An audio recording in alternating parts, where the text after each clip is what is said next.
नमस्कार, आप देख रहे हैं द देसी अंदाज। और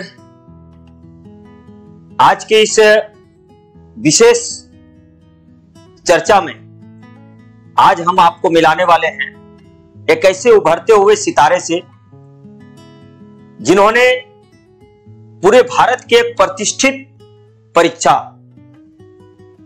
IIT JEE एडवांस में सफलता अर्जित की है। और उस सफलता में से न केवल उनके परिवार बल्कि इस पूरे क्षेत्र के लिए बहुत ही खुशियों देने वाला पल है। और इसी पल को एक यादगार बनाने के लिए और उस यादगार में युवाओं के लिए कितना वो सार्थक हो सकता है, पढ़ने वाले बच्चों के लिए वो कितना सार्थक हो सकता है, आज इस चर्चा में हम लोग जानेंगे। और वो शख्सियत हमारे बीच है, मैं आपको मिलाता हूं। आप हैं मिस्टर सत्यम सोनी। आपने IIT JEE एडवांस में आपने 4,599 रैंक लाकर इस क्षेत्र का नाम आपने रोशन किया है। आज उनसे जानेंगे कि उन्होंने कैसे तैयारियां की, कैसे एग्जाम को उन्होंने क्रैक किया और इस सफलता के पीछे का राज क्या है, रहस्य क्या है, इस सफलता का श्रेय वो किन्हें देना चाहते हैं। इन सारी विषयों पर आप उनसे बातचीत होगी।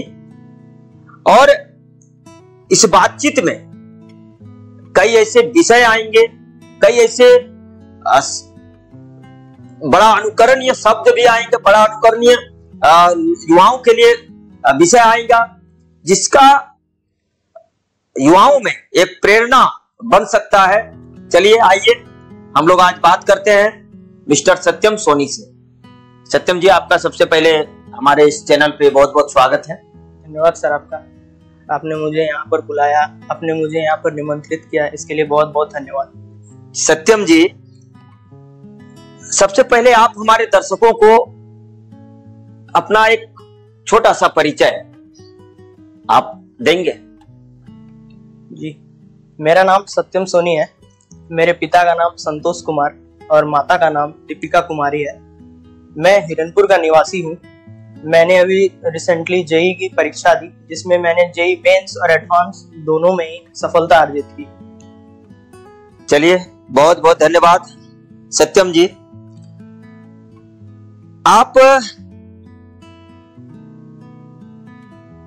आपके पिताजी गवर्नमेंट जॉब में हैं और आपने निश्चित तौर पर आपके पिताजी भी बहुत संघर्ष करके वहां तक पहुंचे। आपने भी इस एग्जाम को निकालने में काफी संघर्ष किया होगा।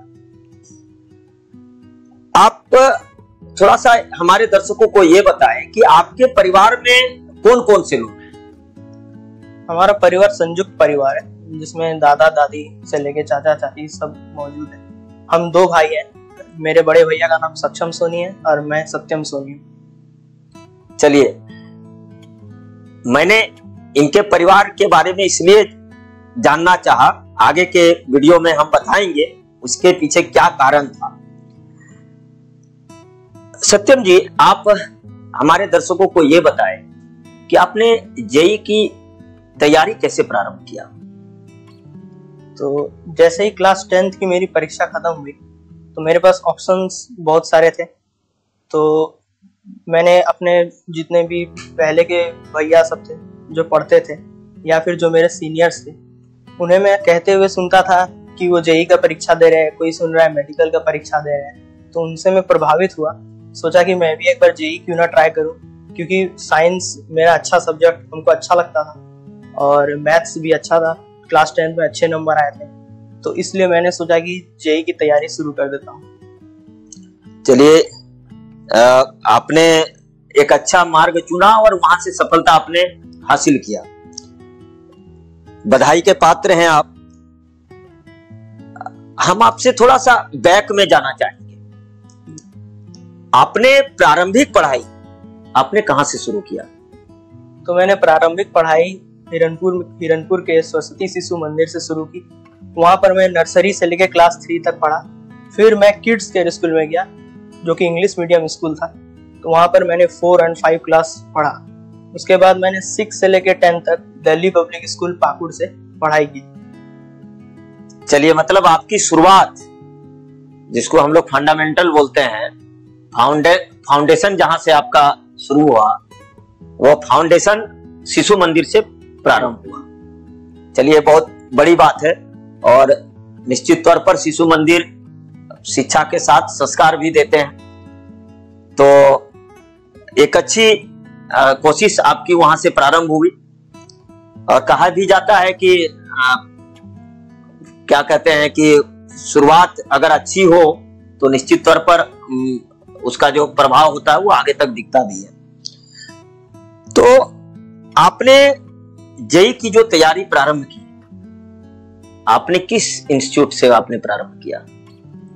तो जेईई की शुरुआत, जेईई की तैयारी मैंने बोकारो में की थी, जहाँ पर मैं एकेडमिक्स के लिए चिन्मय स्कूल से पढ़ा। और कोचिंग की तैयारी के लिए मैंने वहाँ पर एक फिरजी नाम के इंस्टीट्यूट था, जो कि बहुत फेमस है, मैंने वहाँ पर पढ़ाई की। तो आपने फिडजी में आपने पढ़ाई की, जैसा कि हमको जानकारी मिला कि फिडजी में आपके टैलेंट को देखते हुए फिडजी की सारी फीस आपके लिए सब वो माफी था, मतलब आपको वहां से फ्री कोचिंग कराया जा रहा था। फ्री कोचिंग नहीं, मतलब वो स्कॉलरशिप 100% आया था। अच्छा, जिसकी वजह से वो बेसिक फी लगी, लेकिन जो एक्स्ट्रा फी होती है वो नहीं लगी। मतलब बेसिक फी लेके आपका वहाँ क्लास हुआ। चलिए, ये बहुत बड़ी बात है कि फिडजी जैसे संस्था में आपको 100% स्कॉलरशिप देके आपकी पढ़ाई को आगे बढ़ाना एक निश्चित तौर पर टैलेंट को दिखाता है। तो इसके बाद आपने ऑनलाइन संसाधनों का प्रयोग किया? जी, ऑनलाइन संसाधनों का मैंने बहुत अच्छे से प्रयोग किया, क्योंकि जब मैं पढ़ता था तो उस टाइम स्कूल और कोचिंग दोनों ही थे। तो उस टाइम मैनेज करना बड़ा दिक्कत हो रहा था मुझे मैनेज करना। तो मैंने ऑनलाइन संसाधनों का अच्छे से प्रयोग किया, जहाँ पर फिजिक्स वाला नाम का यूट्यूब चैनल पे उस टाइम अलग सर का फिजिक्स में बड़ा अच्छे से पढ़ता था। और भी बहुत सारे चैनल थे, जैसे अनअकैडमी वगैरह भी थे, तो मैं उनसे भी पढ़ा करता था। और ऑनलाइन संसाधन बहुत अच्छा है, बहुत ही ज्यादा अच्छा है। मैंने आपने ऑनलाइन संसाधनों से आपने एक अच्छा, वहां से एक अच्छा मार्गदर्शन आपने प्राप्त किया। आप हमारे दर्शकों को ये बताइए कि चूंकि जेईई, आईआईटी जेईई एग्जाम साधारण एग्जाम नहीं होता है, बहुत बड़े लेवल का एग्जाम होता है। और इस एग्जाम का तैयारी आप कहां रह के कर रहे थे? तो मैं तो 11th एंड 12th बोकारो में ही किया। जब +2 कर रहा था तो फिडजी से कोचिंग करता, लेकिन फिर जब मैंने ड्रॉप लिया तो मैंने घर में रह के ही प्योर ऑनलाइन कोचिंग किया, कोई ऑफलाइन कोचिंग नहीं, प्योर ऑनलाइन। मतलब आप घर में रह के आपने इतने बड़े एग्जाम को निकाला। मैंने दर्शकों को पहले ही बताया था कि मैं के घर के बारे में इसलिए जानना चाह रहा था कि घर में कई सारे लोग हैं, इसके बावजूद भी कोई बच्चा घर से इतने बड़े एग्जाम को निकालता है, निश्चित तौर पर उनकी लगनता को दिखाता है। वो कितने लगनशील हैं कि घर में रहते हुए भी, घर के माहौल में ढलते हुए इस तरह का एग्जाम को निकालना। कई लोगों की एक शिकायत होती है कि घर में हमको पढ़ाई का माहौल नहीं मिलता है और हम इसलिए एग्जाम नहीं निकाल पाते हैं। हमको लगता है कि आपने जो प्रयास किया और आपको जो सफलता मिली, तो निश्चित तौर पर इस टाइप का जो क्या कहते हैं, जो आपने माहौल क्रिएट किया कि घर में रह के सफलता कैसे प्राप्त किया जा सकता है, ये लोगों के लिए बहुत ही अनुकरणीय होगा। आप हमारे दर्शकों को ये बताइए कि चूंकि आप घर में रह के ऑनलाइन क्लास कर रहे थे और चूंकि घर का माहौल एक अलग टाइप का माहौल होता है, तो आपने समय का प्रबंधन कैसे किया वहां से? तो सबसे पहले तो ये जो घर पे रह के पढ़ाई करने वाली चीज है वो सही है कि घर पे रह के आप उतना अच्छा परफॉर्म नहीं कर सकते जितना आप बाहर रह के कर सकते हैं। लेकिन ये भी चीज जरूरी है कि पेरेंट्स आपको क्या प्रोवाइड कर रहे हैं। मेरे पेरेंट्स ने मुझे एक अलग रूम दे दिया जिसमें कोई डिस्टरबेंस नहीं, कुछ नहीं। मैं आराम से वहां पढ़ता था, जब मन चाहे पढ़ता था, जब मन तब चाहे आता था। तो ये चीज प्रोवाइड कराना पेरेंट्स की जिम्मेदारी है, तो उससे परफॉर्मेंस अच्छा होता है स्टूडेंट का। हॉस्टल में भी आप अगर देखें तो वहां पर भी काफी डिस्ट्रैक्शन है, दोस्त है, मोबाइल है, कोई देखने नहीं जा रहा है, कोई क्या कर रहा है वहां पर। तो सबसे बड़ी बात है स्टूडेंट का लगन कैसा है, स्टूडेंट क्या सोच रहा है। स्टूडेंट अगर मेहनत करना चाहे तो वो मेहनत कर सकता है, अगर कहीं भी बिगड़ना चाहे तो कहीं भी बिगड़ सकता है। इसी तरह सारा स्टूडेंट अगर कोटा पटना जाता तो सबका ही सिलेक्शन हो जाना चाहिए था, लेकिन ऐसा नहीं होता है। मतलब कहने का मतलब है कि अगर आप में लगनता है तो आप कहीं भी रह के सफलता अर्जित कर सकते हैं। ये आपकी बातों से यह स्पष्ट हो रहा है। आप थोड़ा ये बताइए कि आपकी रोज की दिनचर्या कैसी थी? तो ड्रॉप ईयर में मैं स्टडीज को बहुत ज्यादा प्रायोरिटी देता था। लगभग 8 से 10 घंटे नियमित तौर पे पढ़ता था। मेरी ऐसी सुबह को मैं उठता था 6:30 बजे के आसपास, वहां से मैं कंटिन्यू पढ़ता था 9:30 या 10। जब उसके बाद फिर मैं ब्रेकफास्ट करता था, फिर दोपहर 11 बजे से लेके 1 बजे तक मैं फिर पढ़ता था। उसके बाद फिर आराम करता था खाने के बाद। उसके बाद फिर थोड़ा बाहर टहल लिया शाम के टाइम में। फिर रात में मैं फिर पूरा पढ़ता था, लगभग 12 बजे रात तक हो जाते थे। कभी कभी जब एग्जाम नजदीक आया तब 1 बजे, 1:30 बजे, 2 बजे, 2 भी बज जाता था। तो ये चीज अंदर से ही आती थी कि पढ़ना है। मतलब कहने का ये तात्पर्य है कि पढ़नी है, ये भावना मन में होनी चाहिए। जी, भावना मन में होनी चाहिए। उसके लिए कोई समय नहीं है, आप जब चाहें तब पढ़ सकते हैं। यही चीज मैं यहाँ के युवाओं को या पढ़ने वाले बच्चों से को बोलना चाहता हूं कि बच्चों में एक शिकायत हमेशा रहता है कि मैं कब पढ़ूं, कैसे पढ़ूं। तो ये समझने का विषय है कि अगर आप चाहें तो समय का प्रबंधन आप अपने हिसाब से कर सकते हैं। आपको जब अच्छा लगे आप तब पढ़िए, लेकिन पढ़ना जरूरी है। इस बात से आप अगर भागते हैं तो निश्चित तौर पर सफलता आपको नहीं मिल सकती। अगर सफलता चाहिए तो निश्चित तौर पर पढ़ाई जरूरी है। आपकी विषयों की जो रणनीति थी वो कैसी थी? तो अगर मैं बात करूं 11th जब मैंने शुरू किया था उस टाइम पे मेरी पढ़ाई बहुत अच्छा चल रही थी। मैंने तीनों सब्जेक्ट पे एक जैसा फोकस करता था। लेकिन जैसे जैसे टाइम बढ़ा, स्कूल खुले, स्कूल से दबाव आया, तो मैं तीनों सब्जेक्ट को टाइम नहीं दे पाया, जिसकी वजह से मेरा एक फिजिक्स जो सब्जेक्ट था वो काफी पीछे हो चुका था। उसके बाद फिजिक्स मेरा एक ऐसा सब्जेक्ट बन गया जिसे देख के ही डर लगता था। 11th के एनुअल एग्जाम में स्कूल में मैं ऑलमोस्ट फिजिक्स में फेल होते होते बच गया। तो उसके बाद फिर लगा कि फिजिक्स का कुछ तो करना पड़ेगा, क्योंकि ऐसे तो नहीं होने वाला है कुछ। तब फिर आता है एक मोड़ जब फिरजी में एक रिसफलिंग टेस्ट हो रहा था।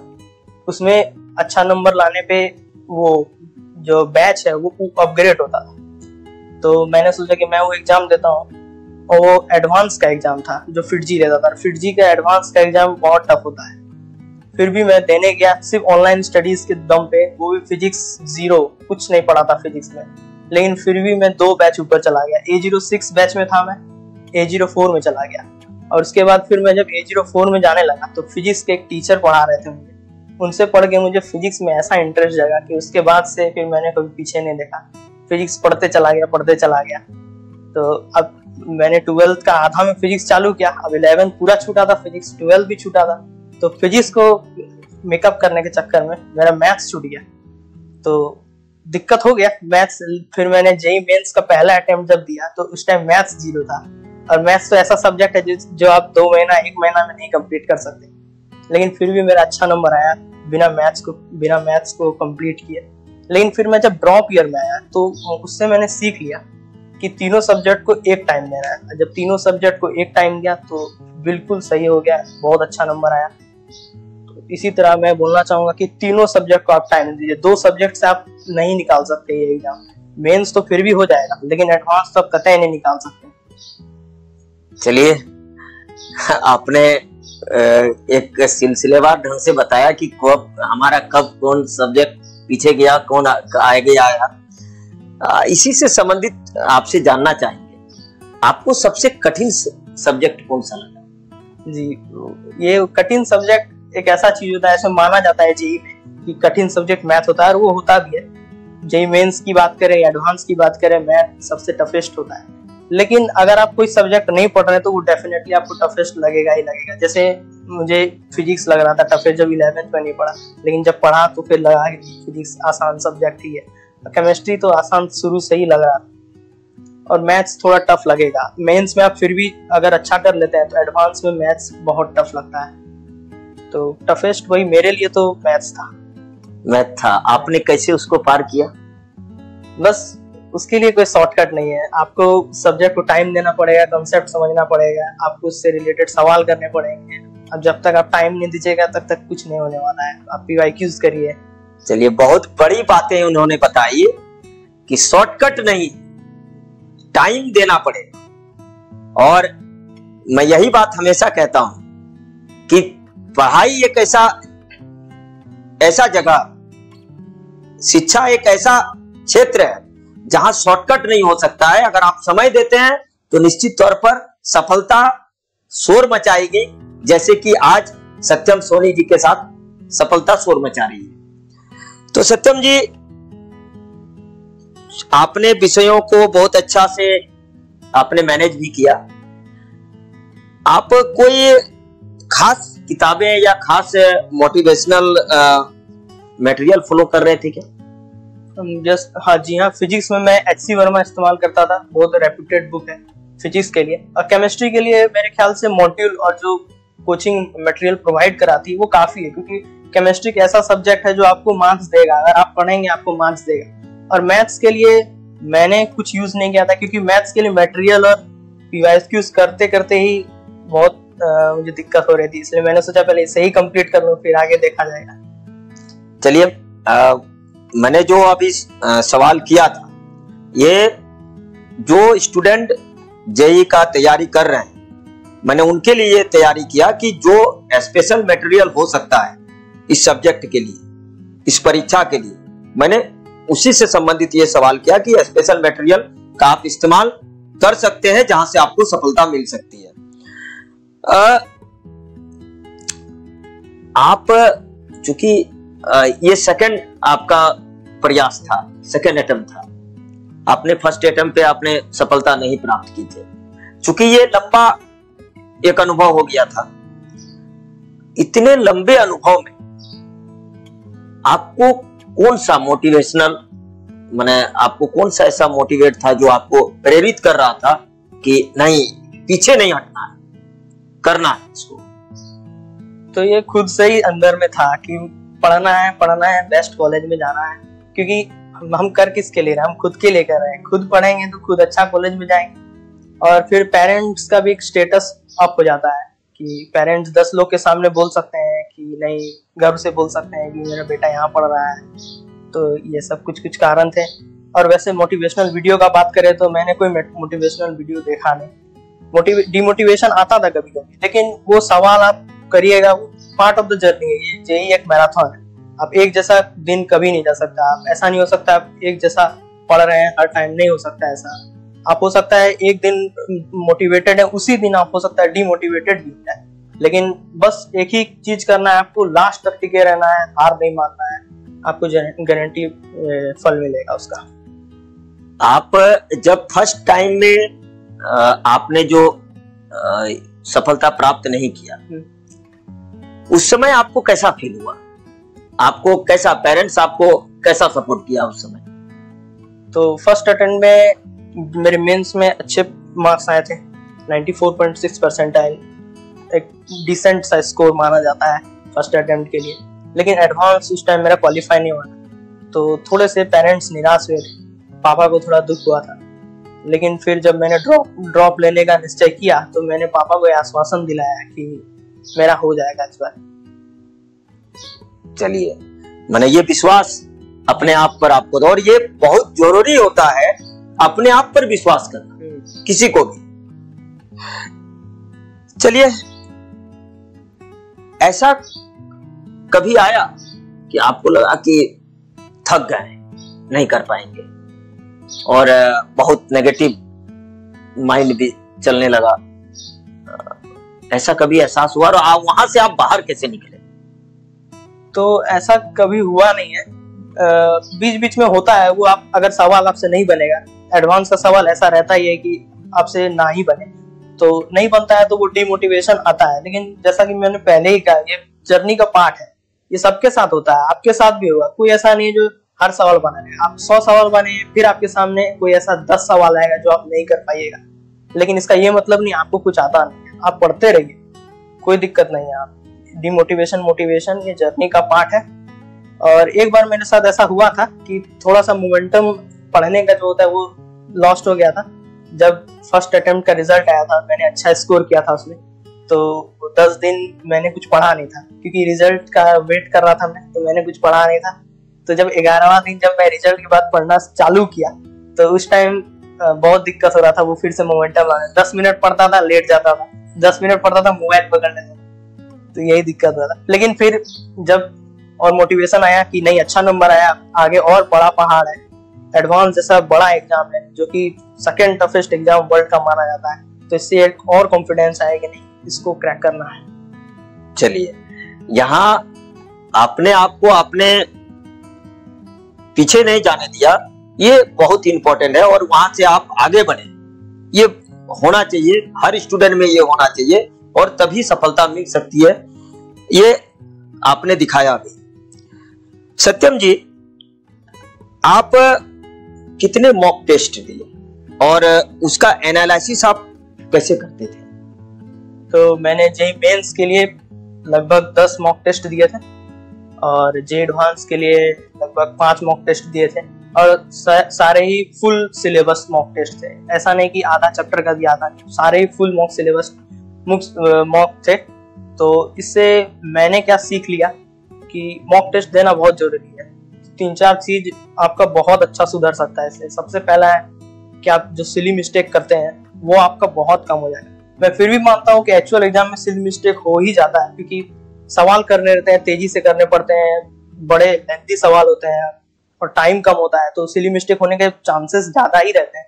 लेकिन मैंने कहा कम कर सकते हैं आप सिली मिस्टेक को, क्योंकि ऐसे बहुत सारे स्टूडेंट जिसके 10 से 12-15 सिली मिस्टेक हो जाते हैं, तो वो आप डेफिनेटली कम कर सकते हैं। दूसरा है कि आप एनालाइज ऐसे इस प्रकार से कर सकते हैं कि उसमें आपको आंसर की दिया जाता है, आपको सॉल्यूशन दिया जाता है, तो उससे आप वीक टॉपिक्स पता कर सकते हैं कि मेरे वीक टॉपिक्स क्या है, मेरे वीक सब्जेक्ट क्या है, मुझे कौन सा टॉपिक आता है, मुझे किस टॉपिक पे और काम करना है, कौन सा टॉपिक मेरा स्ट्रॉन्ग है कि नहीं इससे सवाल आया तो मैं कर ही लूंगा, तो इसको अभी साइड पे रखता हूँ, जो अच्छे से नहीं किया उसको और अच्छे से करता हूँ। तो ये सब मॉक टेस्ट से आप कर सकते हैं। और टाइम मैनेजमेंट सबसे बड़ा है मॉक टेस्ट में, कौन सा सब्जेक्ट पहले करना है। अगर मेरा जैसे केमिस्ट्री सबसे अच्छा था तो मुझे पता चला मैं केमिस्ट्री से शुरू करूंगा, फिर फिजिक्स, देन मैथ्स, क्योंकि एग्जाम का स्टार्टिंग का 5 मिनट बहुत ज्यादा इंपॉर्टेंट होता है। अगर आप स्टार्टिंग का 5 मिनट सवाल कर लेते हैं तो मोमेंटम आपके हाथ में आ जाता है और बहुत अच्छे से सवालों कर सकते हैं। लेकिन वही 5 मिनट आप सवाल नहीं कर पाए, हार्ड सब्जेक्ट से शुरू किया, जैसे अगर हम मैथ्स से शुरू करते हैं, सवाल नहीं कर पाते हैं तो डिमोटिवेशन हो जाता और आगे का जर्नी और खराब हो जाता है, आगे का 3 घंटा का। तो ये बहुत मैटर करता है। ऐसे सब्जेक्ट से शुरू करें जिसपे आपकी पकड़ हो अच्छे से। चलिए, आपने बहुत अच्छी बातें कही कि आप एग्जाम में उसे सब्जेक्ट को चयन करें जहां से आप आसानी से आगे बढ़ सकते हैं। और आपने जैसे कहा कि अगला जो फर्स्ट 5 मिनट होता है वो वास्तविक में बहुत महत्वपूर्ण होता है, अपने आप को क्या कहते हैं उसको पॉजिटिव ऊर्जा देने के लिए। क्योंकि वहां अगर आप पॉजिटिव हो जाते हैं एग्जाम के प्रति तो वो सफलता निश्चित तौर पर वो एक माइंड सेटअप हो जाता है कि हम आगे चल के सारा क्वेश्चन को हल कर सकते हैं। आप चूंकि आपने परीक्षा भी दिया, आपने सफलता भी अर्जित की, हमारे दर्शकों को आप ये बताइए कि जो जेईई आईआईटी जेईई का जो एडवांस का जो एग्जाम होता है, मेंस का हो या एडवांस का, अनुभव कैसा? अनुभव तो बहुत अलग सा था, क्योंकि ऐसा एग्जाम मैंने जिंदगी में कभी नहीं दिया था। एक ही बड़ा एग्जाम दिया था उससे पहले, जो कि था बोर्ड्स, और उससे पहले तो कुछ भी नहीं दिया। तो और ये जेई जो है, जैसा कि हम लोग जानते हैं, टफेस्ट एग्जाम, वर्ल्ड का टफेस्ट एग्जाम में से एक में आता है। तो एक बहुत अलग सा एक्सपीरियंस था मेरे लिए। जो फर्स्ट अटेम्प्ट था मेरा, तो उसमें मेरा प्रिपरेशन उतना भी अच्छा नहीं था, लेकिन जितना पढ़ा था उतना पढ़ा था, भरोसा था, भगवान पे भरोसा था, खुद पे भरोसा था कि जो पढ़ा है उसी में से आएगा, और अच्छा गया। और मैं सबको बोलूंगा कि एक होप होना चाहिए हमेशा। आप कम पढ़े हैं इस एटीट्यूड से जाइए कि ठीक है जो होगा देखा जाएगा, जितना पढ़ा है उतना में से तो बना ही लूंगा, ये एटीट्यूड रहेगा तो आप एग्जाम में बहुत अच्छा करेंगे। चलिए, बहुत बहुत अच्छा सत्यम जी। आपका जब रिजल्ट आया, आपकी पहली प्रतिक्रिया कैसी थी, कैसा अनुभव हुआ आपको? तो जिस दिन एग्जाम देने जाते हैं, जैसा प्रक्रिया रहता है, उसी दिन रिजल्ट के दिन भी वैसा ही सेम प्रक्रिया रहता है। नर्वसनेस, एंजाइटी, टेंशन सब एक साथ दिमाग में चलता है। क्या होगा, क्या कट ऑफ जाएगा, कैसा रहेगा, इतना साल का मेहनत है मेरा, क्या सफल जाएगा कि? तो बहुत ज्यादा नर्वस थे, पापा भी नर्वस थे, मम्मी भी नर्वस थी, लेकिन एट लास्ट फिर सबके मुंह में खुशी आई, मेरे भी। चलिए, निश्चित तौर पर ऐसे एग्जाम को क्रैक करना पेरेंट्स के लिए बड़ा खुशनुमा माहौल होता है, खुशनुमा दिन भी होता है। बच्चे जब अच्छा करते हैं, और हर पेरेंट्स ये चाहता है कि मेरा नाम मेरे बच्चों के नाम से जाना जाए, ये पेरेंट्स के लिए सबसे खुशी का दिन वो होता है। आगे क्या चुनना चाहेंगे, कौन सा ब्रांच? तो मैंने 3 ब्रांचेस को प्रायोरिटी दी है। एक तो कंप्यूटर साइंस है, एक है दूसरा इलेक्ट्रिकल ब्रांच, और तीसरा है मैकेनिकल ब्रांच। ये 3 ब्रांच मैंने खुद से चूज किया है, उसके हिसाब से मैंने चॉइस फिलिंग भी की, IITs और NITs दोनों में। योजना क्या है? योजना यही है कि पहले देखें, IIT में होगा तो ठीक है, NIT में होगा तो भी ठीक है, जाएंगे वहां पर और अच्छे से पढ़ाई करेंगे, क्योंकि अभी तो बस एंट्रेंस हुआ है टॉप कॉलेज में, अभी जाके और वहां पर 4 साल और अच्छे से पढ़ना है। चलिए, हम लोग आशा करते हैं कि आपको जो भी ब्रांच मिले उस ब्रांच में आप अच्छा करें, और इस क्षेत्र का नाम निश्चित तौर पर रोशन होगा, ऐसा उम्मीद है। आप जेई की जो तैयारी कर रहे हैं, उसे छात्रों के लिए आप क्या कहना चाहेंगे? तो यही है कि हार्डवर्क करते रहिए, क्योंकि हार्डवर्क के अलावा आप कुछ नहीं कर सकते हैं। हार्डवर्क सबसे इम्पोर्टेंट चीज। मेरे भी बहुत सारी गलती हुई थी, क्योंकि नया था, जानता नहीं था उतना जेई के बारे में, किसी को आइडिया भी नहीं था फैमिली में कि इतना जेई के बारे में। तो सीखते गया, एक्सपीरियंस है, लेकिन एक चीज नहीं छोड़ा हुआ है, हार्डवर्क करते गया, कभी नहीं छोड़ा, हमेशा पढ़ते गया। और जो सबसे बड़ी चीज है पूरे जेई के प्रिपरेशन में, एक तरीके से गोल्डन पॉइंट भी बोल सकते हैं इसको, बहुत अच्छा चीज कंसिस्टेंसी है। क्योंकि मैं वहां रहा, सबके अलग अलग ओपिनियन हो सकते हैं, जैसे कि कोई बोलेगा कि मैंने हार्ड वर्क करके जेई क्रैक किया, कोई बोलेगा स्मार्ट वर्क करके, कोई बोलेगा मैंने ऑफलाइन किया, कोई बोलेगा ऑनलाइन क्रैक किया, कोई बोलेगा दिन में ज्यादा पढ़ो, कोई बोलेगा रात में ज्यादा पढ़ो। लेकिन एक चीज जो कॉमन सब बोलते हैं, जो कॉमन फैक्टर है, वो है कंसिस्टेंसी। हर स्टूडेंट आपको यही बोलेगा कि मैंने कंसिस्टेंट पढ़ के ही जेई क्रैक किया, इसका और कोई दूसरा आपको पहलू नहीं मिलेगा। कंसिस्टेंसी सब करते हैं, बाकी आपको दूसरा आंसर डिफर कर सकता है, लेकिन कंसिस्टेंसी कॉमन चीज। चलिए, बहुत अच्छा सत्यम जी। आपसे जानना चाहेंगे कि IIT में जाने के बाद आपका पहला जो स्टेप होगा वो क्या होगा? तो IIT तो बहुत नामी इंस्टीट्यूट है, टॉप कॉलेज है इंडिया का। तो वहाँ का पहले मैं एटमॉस्फेयर देखूंगा, सराउंडिंग देखूंगा, क्योंकि बहुत नामी इंस्टीट्यूट है। तो मैं पहले देखूंगा वहाँ पर कैसा इंफ्रास्ट्रक्चर है, कैसा सराउंडिंग है, वहाँ का आदमी का थॉट प्रोसेस कैसे रहता है वहाँ पर, तो ये सब देखूंगा। और निश्चय ही पढ़ाई भी करूंगा, क्योंकि 4 साल वहाँ पर और मेहनत करना है, ताकि और अच्छा जा सके आगे का जर्नी। आप इस सफलता पर किसी को धन्यवाद देना चाहेंगे? जी, धन्यवाद तो देना चाहूंगा। सबसे पहले तो भगवान को धन्यवाद देना चाहूंगा, क्योंकि उनके बिना ये पॉसिबल हो ही नहीं सकता था। जहाँ एक टाइम लग रहा था कि जेई एडवांस तो क्या, मेंस भी निकल जाए तो बहुत अच्छा है, और अभी एक ऐसा सिचुएशन आ गया है कि जो एडवांस भी निकल गया है, तो भगवान को धन्यवाद। उसके बाद पेरेंट्स को धन्यवाद देना चाहूँगा जिन्होंने कोई भी कंप्रोमाइज़ नहीं किया। मैं जो भी बोला खरीद के दे दिया, बुक्स, बैच, टेस्ट सीरीज, कुछ भी बोलता था पापा तुरंत बोलते थे कि हाँ ले लो, कोई दिक्कत नहीं है।